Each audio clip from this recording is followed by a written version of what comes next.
어느 연필 공장에 장인이 있었어요. 이 연필 공장의 장인이 연필을 이제 출하시키기 직전에 연필들에게 당부하는 말들을 했어요. 너희가 기억해야 할 5가지가 있어. 이것을 잊지 않으면 너희는 어디서든 아름다운 흔적을 남길 수 있지. 첫째, 너는 반드시 누군가의 손에 붙들려 있어야 해. 혼자 굴러다니면 아무것도 할 수가 없어. 주인의 손에 있을 때 쓰임을 받을 수가 있지. 둘째, 아플 수도 있어. 때로는 깎임을 당해야 그 순간을, 때로는 아프고 힘들지만 그 과정이 있어야만 선명한 기록을 남길 수가 있어. 셋째, 지우개도 필요해.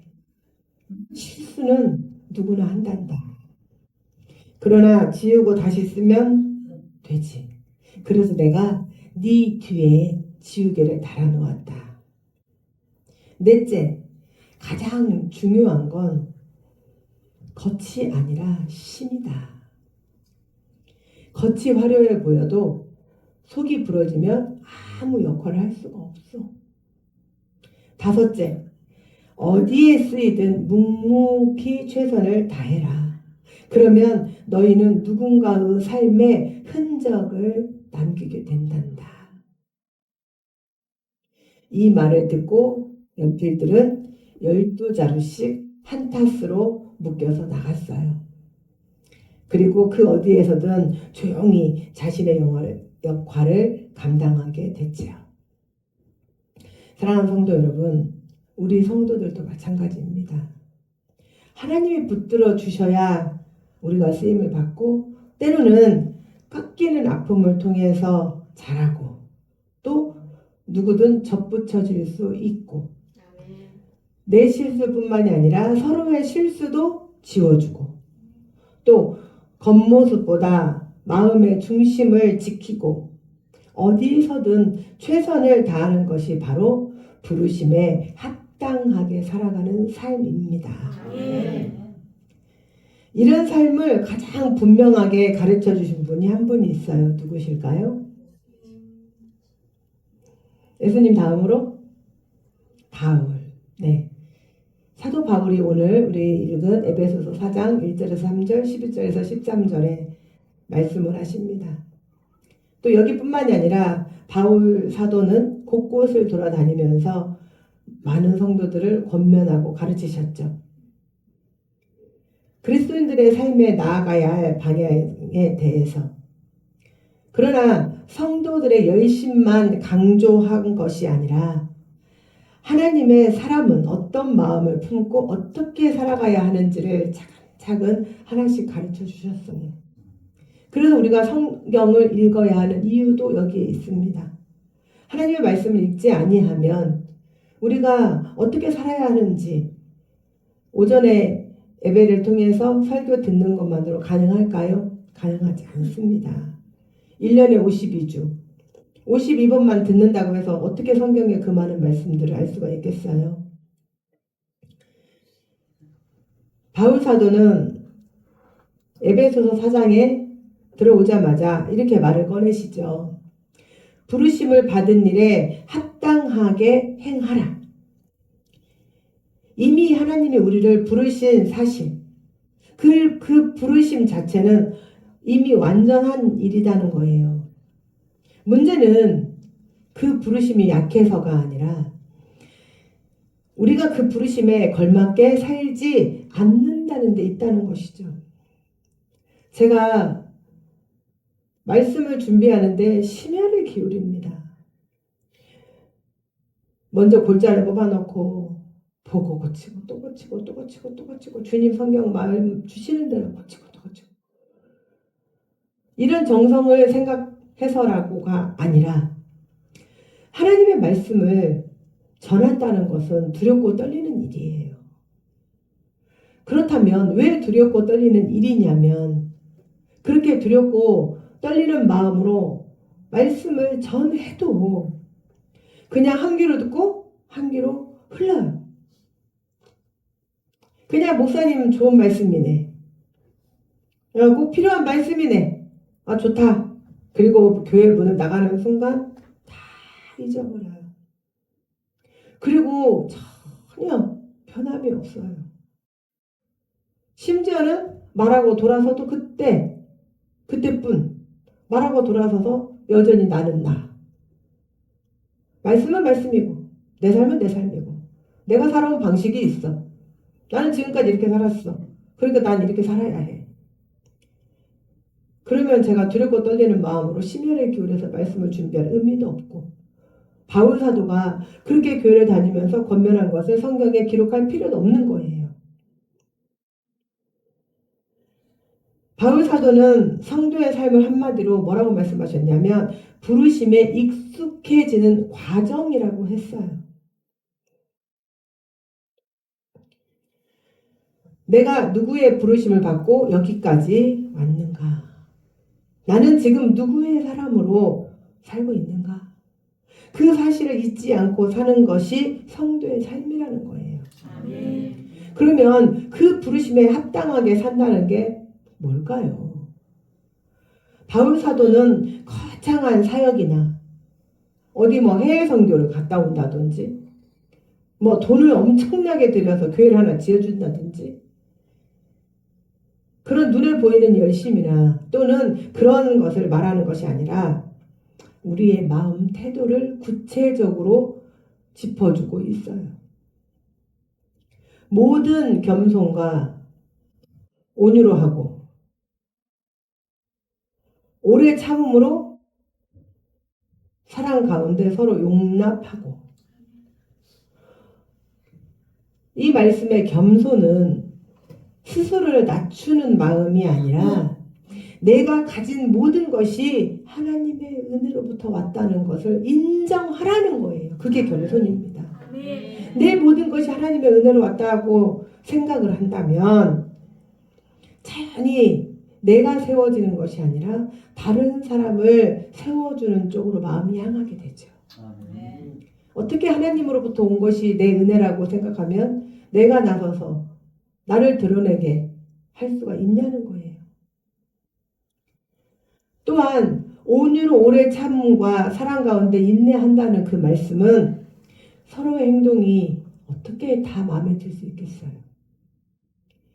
내 부모에게서 한 부모에게서 난 나의 형제들도 또는 나와 살을 맞대고 사는 내 부부도 또는 내가 배 아파 낳은 내 자식들도 내 마음에 맞나요? 행동이 다 마음에 들어요? 합당해요? 그런데 어떻게 해? 하물며 지금까지 얼굴도 모르고 살았던 타인들이 마음에 들 수가 있냐는 거예요. 그런데 하나님께서는 서로의 행동이 못마땅할 때에도 오히려 그것을 안쓰럽게 여기고 그리고 그를 위해 기도해주고 주님 앞에 다시 사랑으로 감사 안으려는 태도를 갖는 거다 이 말이에요. 그것이 바로 온유로 오래 참음과 사랑 가운데 인내한다는 거예요. 제가 그랬잖아요. 교회 오셔서 천사 찾지 마시라고요. 교회는 천사가 있는 곳이 아니에요. 온전한 사람 없습니다. 그래서 여러분이 천사가 돼주라는 거예요. 누군가에게. 바울 사도는 이렇게 말씀하셔요. 성령이 하나 되게 하신 것을 힘써 지켜라. 우리가 하나를 만든 것이 아니라 성령께서 이미 우리를 하나로 만들어 놓으셨다니까요. 우리의 연합체를 만들어 놓으셨어요. 그런데 그 은혜를 잃지 않도록 지켜내는 것이 바로 우리의 몫이라는 거예요. 그래서 성도는 내 감정과 내 기준보다 교회를 세우는 쪽을 선택을 해야 된다는 거예요.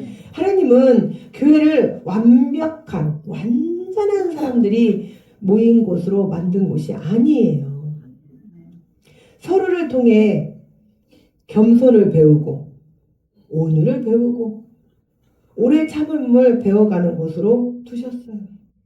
그래서 교회는 나를 닦아내고 내 성품을 빚어가는 하나님의 훈련장이 되는 곳이에요. 현인들은 이렇게 말씀하셨어요. 바보에게도 배울 것이 있다.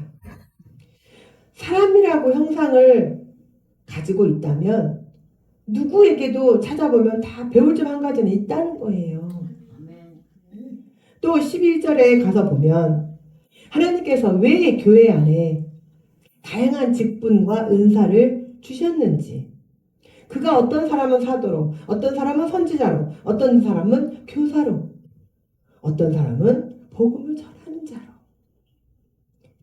또 목사와 교사로, 목회자, 교사, 직분자, 사역자들을 세우신 이유가 뭘까요? 한마디로 성도를 온전하게 해서 봉사의 일을 하게 하며 그리스도의 몸을 세우려 함이라고 하셔요. 아멘. 그러면 집사가 된다면, 또 성도가 된다면 어떻게 해야 할까요? 교회에 무슨 일 할 거 없나 찾아야 돼요. 목사님이 먼저 부탁하기 전에 쳐다보고, 아, 이게 안 되어 있네. 아, 목사님이 깜빡하셨나 보다. 아니면 아, 이런 거까지 목사님 하게 하시면 안 되겠네. 목사님 늘 바쁘신데 내가 해야지. 아, 이게 필요하겠구나. 그러면 내가 내 주머니를 열어서 사다 놓는 거예요. 어떤 분은 문고리도 달아놓은 것이고, 또 어떤 분은 도움이 필요할 때 전화하면 열리를 제쳐놓고 와서 또 도와주시고. 그게 성도의 할 일이고 집사의 할 일이다, 이 말이에요. 그래서 성도 한 사람 한 사람이 성령의 도우심으로 먼저 변화되고, 그리고 믿음으로 성장하면서 그리스도의 사랑을 전하는데 앞장서게 하려고 하시는 것이다, 이 말이에요. 또한 예배를 참석하는 사람에서, 예배를 구경하는 사람에서 이제는 예배를 세우는 자로, 예배를 드리는 자로. 특별히 우리 성산 주일밖에 성도 여러분들 아직도 예배를 본다고 하시는 분들이 계세요. 그건 나는 예배를 구경한다고 하는 거예요. 예배는 뭐 하는 거다? 드리는 거예요. 드리는 거. 누구에게? 하나님께. 이제는 나는 예배를 보는 자가 아니라, 구경하는 자가 아니라 내가 세워서 내가 하나님께 나를 통해서 드리는 거예요. 얼마나 영광입니까? 또 예배를 드릴 뿐만이 아니라 옆에 있는 형제들을 세우라고 주신 도구라, 이 말이에요. 그리고 하나님께서 우리를 그렇게 세우시는 궁극적인 목표를 13절에서 바울 사도는 분명하게 말했어요. 우리가 다 하나님의 아들을 믿는 것과 아는 일에 하나가 되어 온전한 사람을 이루어 그리스도의 장성한 분량에 이르리니, 즉 믿음의 목표는 단지 교회를 열심히 다니는 선량한 신자로 머무는 게 아니라는 거예요. 와서 도장만 찍고 가방만 들고 다니는 것이 아니라 52주 나는 꼬박꼬박 출석했어. 그게 중요한 게 아니라는 거예요. 뭐예요? 예수 그리스도를 더 깊이 알고, 그래서 특별히 우리 성산 주일반교는 성경 읽지 않고는 못 배기는 교회죠. 예수 그리스도를 더 깊이 알려면 성경을 읽지 않고는 알 수가 없습니다. 그리고 읽어야만 그분을 더 신뢰할 수가 있어요. 그리고 결국 그분을 닮아 온전한 사람이 되는데 목적이 있습니다. 그래서 우리 성산 주일반교 영원히 변치 않는 표가 있죠. 뭐예요? 뭐예요? 자, 입을 열고 다 같이 시작. 네, 예수님처럼. 우리가 교회를 다니는 목적, 사람을 세우는 목적, 하나님 앞에 헌신 봉사하는 목적, 교회를 위해서 수고하는 목적, 다 뭐처럼? 예수님처럼 되기 위함입니다. 하나님은 교회 안에서 말씀과 가르침과 섬김을 통해서 우리 모두를 그 방향으로 자라가게 하시죠. 사랑하는 성도 여러분, 에베소서 4장은 우리에게 이렇게 물어요. 너희는 부르심을 받은 사람답게 살고 있니? 살고 있으신가요? 자기 양심에 손을 한번 얹어보세요. 그러므로 이제는 우리는 이미 한 몸으로 묶인 하나님의 자녀들이에요. 그러므로 겸손과 온유와 오래 참음으로 서로를 품고 성령이 하나 되게 하신 것을 힘써 지키며 각자에게 주신 은사와 직분을 교회로 세워가야 합니다. 그 길을 걸어갈 때 우리 교회 안에 그리스도의 장성한 분량에 이르는 성도들이 세워지고, 그리고 하나님이 기뻐하시는 교회의 모습이 우리 성산주열방교회가 드러나게 되게 하실 줄 믿습니다. 아멘. 오늘 특별히 세례를 받으시는 분께 제가 잠시 말씀을 드리겠습니다. 세례는 새로운 출발입니다. 이제 나의 세상의 죽은 삶에서 다시 하나님의 삶으로 이제 변화되어 다시 깨어나는 것입니다. 하나님께서 너는 내 자녀다라고 인치시며 내가 너와 함께 한다라고 선언하시는 은혜의 순간입니다. 아멘. 조급해하지 마시고 천천히 걸어가십시오. 신앙은 하루아침에 완성되는 일이 아니라 성경 한 줄, 기도 한마디, 작은 순종 하나로 조금씩 자라가는 여정입니다. 넘어질 때도 있겠지요. 멈출 때도 있겠지요. 그러나 하나님께서는 다시 붙드시는 분이십니다. 이제 교회는 성도님의 가족입니다. 예배를 사랑하고 말씀을 가까이 하시고 성도들과 함께 걸어갈 때 하나님께서 반드시 성도님을 자라가게 하시고 이제 점점 성화되어 가며 하나님 앞에 섰을 때 너는 나의 착하고 충성된 종이다. 잘하였노라라고 칭찬받으시는 우리 오늘 세례자가 되시기를 축원합니다. 오늘 집사 직분을 받으시는 여러분, 제가 말씀을 올려드립니다. 하나님께서 여러분을 교회의 손과 발로 세워주셨습니다. 집사는 높아지는 자리가 아니라 섬기는 자리, 나를 드러내는 자리가 아니라 남을 세워주는 자리. 그래서 집사는 무엇보다 용서를 할 줄 아는 사람, 서로 합력하여 선을 이루는 사람, 내 몫을 먼저 챙기기보다 남을 먼저 살피는 사람이어야 합니다. 아멘. 집사는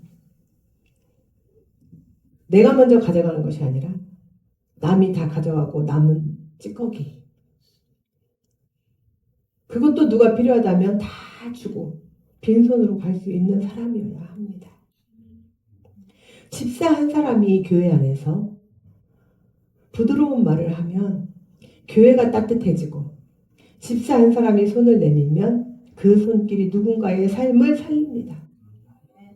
집사 한 사람이 베풀기를 즐거워하면 그 기쁨이 교회 전체로 퍼져갑니다. 하나님은 그런 마음을 통해 교회를 더 아름답게 세우십니다. 어느 학교 같은 층에 두 학급이 있었는데 분위기가 완전히 달랐어요. 한 학급은 아침마다 아이들의 얼굴에 웃음이 가득했고, 교장 선생님이 각 반 순회를 돌 때면 그 반에 들어오시면 아이들이 반가움이 넘쳤어요. 그런데 다른 학급은 아이들 표정이 늘 어둡고 분위기가 무거웠어요. 이유를 살펴봤더니 밝은 학급의 담임 선생님은 아이들에게 먼저 다가가 살피고 실수를 하면 덮어주고 용서해주고 온유하고 따뜻하게 아이들을 대했어요. 아이들은 자연스럽게 선생님을 닮아가며 온화해졌어요. 반대로 어두운 학급의 담임은 늘 짜증과 불만과 원망이 가득 찼어요. 아이들의 실수의 용서보다 책임 추궁과 또한 심한 책벌을 가했어요. 그래서 매사에 짜증이 많은 담임이 있는 교실은 아이들까지 숨을 죽였어요. 한 사람의 태도가 교실 전체의 분위기를 바꾼다는 사실을 뚜렷하게 증명해 주는 것입니다. 사랑하는 성도 여러분, 집사 한 사람이 행함이 교회를 살리기도 하고 죽이기도 합니다.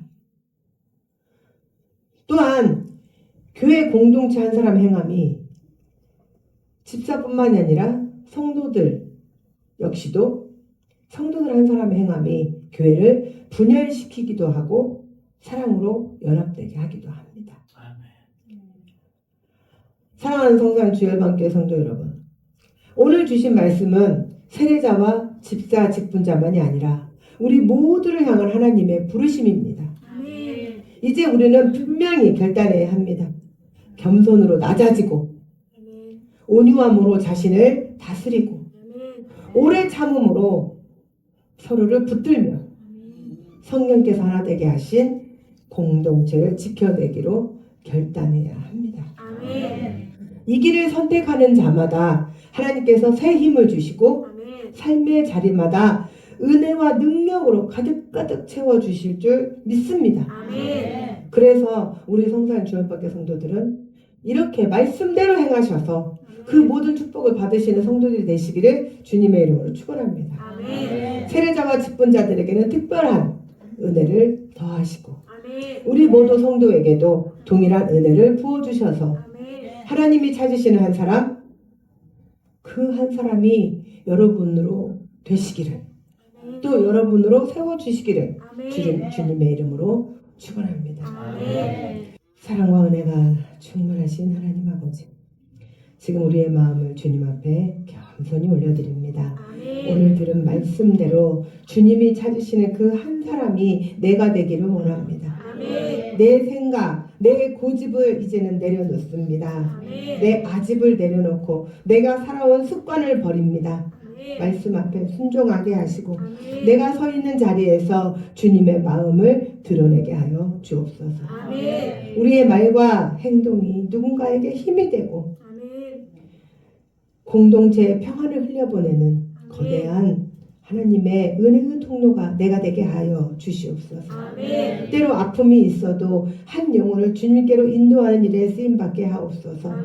우리의 작은 섬김을 통해 교회가 더 따뜻해지고 주님의 사랑이 흘러가며 하나님께 영광의 열매가 맺히게 하시고 바로 우리 성산 주일반교회 하나님께서 이렇게 바라시고 원하시는 이 일들이 이루어지게 주님 도와주시옵소서.